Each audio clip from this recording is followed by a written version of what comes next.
ये गाना ननद भौजाई से फोन से ही बात हो रहा है। रो रो के ननदिया अपने भौजाई से का कहलस। अपने पजरावा बुला ले तू भौजी, अपने पजरावा बुला ले तू भौजी, सैया रोज दारू पी के करना वटन। अपने पजरावा बुला ले तू भौजी, सैया रोज दारू पी के करना वटन। भौजी तुम्हारी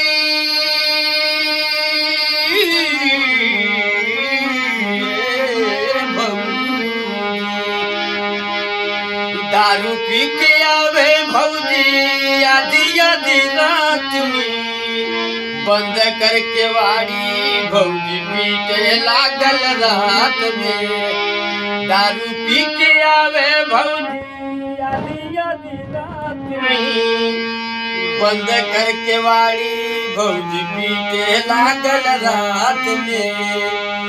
जियत जिंदगिया बेकार कैलस भौजी, जियत जिंदगिया बेकार कैलस भौजी, सैया रोज दारू पी के करना वटंकी। अपने पजरावा बुला ले तू भौजी, सैया रोज दारू पी के करना वटंकी।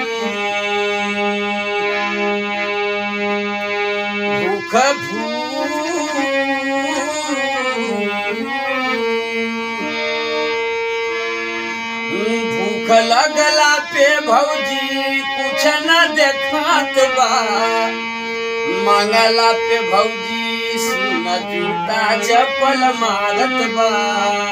मंगला पे भौजी देखा जूता चप्पल मारत बा।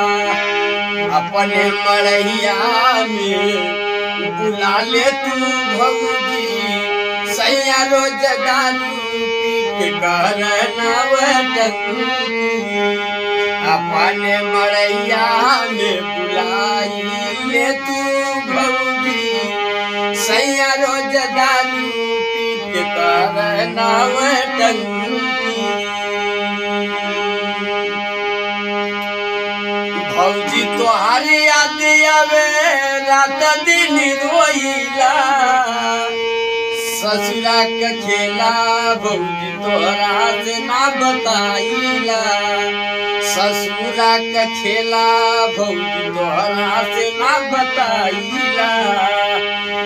अपने मड़ैया में बुलाई ले तू भौजी, सैया रोज दारू पी के करना वटंकी।